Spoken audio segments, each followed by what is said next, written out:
Olá, bom dia. Terça-feira já começa movimentada com o Jornal Toda Hora e nós estamos aqui para contar tudo que está rolando de mais importante. Então pega um cafezinho e vem com a gente para começar muito bem o dia. Israel suspende o fornecimento de eletricidade para a faixa de Gaza. O anúncio foi feito no domingo pelo ministro da Energia israelense. Israel anunciou neste domingo que vai deixar de fornecer eletricidade à devastada faixa de Gaza antes das novas negociações indiretas com Hamas, previstas para definir as modalidades de extensão da trégua no território palestino. Há apenas uma semana, o país decidiu bloquear toda a ajuda destinada ao território palestino, devastado por mais de 15 meses de guerra. Acabei de assinar a ordem para suspender imediatamente o fornecimento de eletricidade para a faixa de Gaza. Vamos usar todas as ferramentas que temos à disposição para trazer os reféns de volta e garantir que o Hamas não esteja em Gaza no dia seguinte. A única linha de energia entre Israel e Gaza abastece a principal usina de dessalinização do território, que atende a mais de 600 mil pessoas. Os habitantes da região dependem principalmente de painéis solares e geradores a gasolina para obter eletricidade. Novas negociações indiretas sobre a segunda fase do cessar-fogo devem começar no Catar. Uma delegação do Hamas viajou para Doha neste domingo. O grupo palestino pede que a segunda fase da trégua inclua a retirada total de Israel de Gaza, o fim do bloqueio israelense, a reconstrução do território palestino e apoio financeiro. Israel prefere uma extensão até meados de abril da primeira fase, que terminou no início deste mês. E um caso que assolou São Paulo vem movimentando muito as redes sociais. Pelo menos 4 pessoas morreram em um incêndio em um abrigo para pessoas em situação de vulnerabilidade social em São José dos Campos, no interior de São Paulo. As chamas, que começaram na madrugada, foram controladas durante a manhã desta segunda-feira. Ao todo, 22 pessoas estavam no local, sendo que 18 foram resgatadas com vida e 4, sendo 2 homens e 2 mulheres, morreram carbonizados. As vítimas tinham entre 50 e 61 anos. Entre os sobreviventes, 9 foram socorridos no pronto-socorro de São José dos Campos. Segundo o Corpo de Bombeiros, 6 pessoas que estavam no abrigo são acamadas e não têm possibilidade de locomoção. Algumas foram tiradas pelos bombeiros pelas janelas do prédio. O abrigo fica na rua Sebastião Rümmel, na região central da cidade, e atende pessoas em situação de vulnerabilidade social. O prédio está interditado. 16 homens e 8 viaturas do Corpo de Bombeiros participaram da operação, que contou também com apoio da Polícia Militar, SAMU e Guarda Civil Municipal. De acordo com a Polícia Militar, o incêndio teria sido criminoso. Um homem suspeito de ter colocado fogo no abrigo foi preso em flagrante. No boletim de ocorrência, ele foi identificado como Leandro Rangel Vilela, de 42 anos. As causas do incêndio estão sendo apuradas pelas autoridades policiais e pelo Corpo de Bombeiros. A lei do feminicídio completou 10 anos. Mesmo assim, o cenário da violência contra mulheres no Brasil segue alarmante.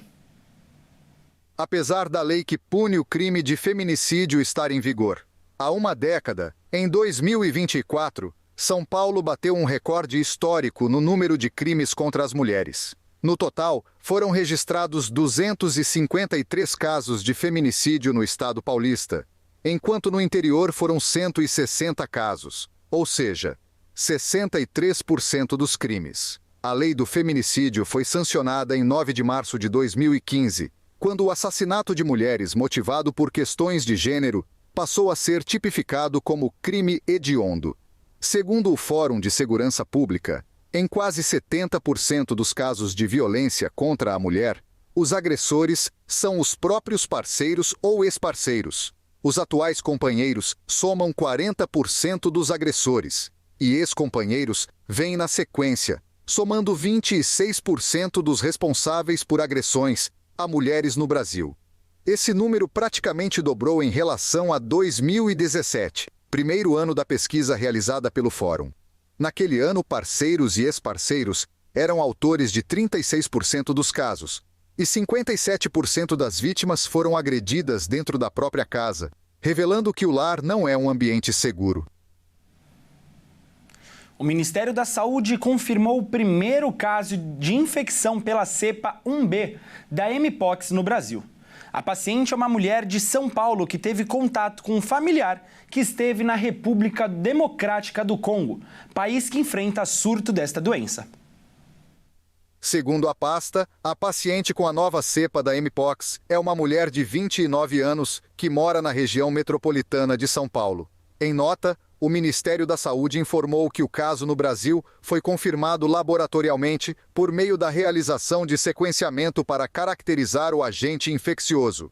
O exame permitiu a obtenção do genoma completo que, segundo a pasta, é muito próximo aos de casos detectados em outros países. A Organização Mundial da Saúde já foi informado sobre o caso e o Ministério, junto às secretarias estadual e municipal de saúde, solicitou o reforço da rede de vigilância epidemiológica e o acompanhamento da busca ativa de pessoas que tiveram contato com a paciente. No ano passado, o Brasil registrou 2.052 casos de Mpox.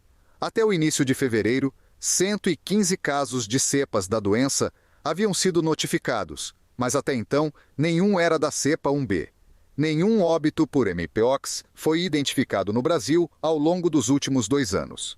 Segundo a pasta da saúde, a maioria dos pacientes apresentou sintomas leves ou moderados. Agora vamos falar um pouco sobre esportes, mais precisamente sobre o Campeonato Paulista. O atacante Neymar Júnior não esteve em campo no jogo mais decisivo do ano. O camisa 10 foi poupado para não se lesionar e perder compromissos com o Peixe e também com a seleção brasileira. Neymar foi poupado no jogo mais importante do Santos em 2025. O clube não confirmou lesão do jogador e o camisa 10 do Peixe sentiu um incômodo na coxa esquerda na partida contra o Red Bull Bragantino. Antes do clássico contra o Corinthians, Neymar passou por uma avaliação de 14 minutos no hotel e foi preservado pelo risco do incômodo se transformar em uma lesão mais séria. Em caso de lesão, Neymar não ficaria afastado apenas do Santos, como também seria cortado da lista de convocados da seleção brasileira. E Neymar está na lista de Dorival Júnior pela primeira vez desde outubro de 2023. O histórico de lesões do craque também foi um fator importante na decisão de poupá-lo. Mesmo sabendo que não seria utilizado em campo, Neymar ficou no banco de reservas a pedido do técnico Pedro Caixinha. Após a derrota por 2-1, o camisa 10 postou uma foto nas redes sociais, explicando a sua ausência em campo e afirmando o seu desejo de ter jogado. O presidente do Santos, Marcelo Teixeira, também se pronunciou e defendeu o jogador. O presidente comparou a situação com a final do Campeonato Brasileiro de 2002, também contra o Corinthians.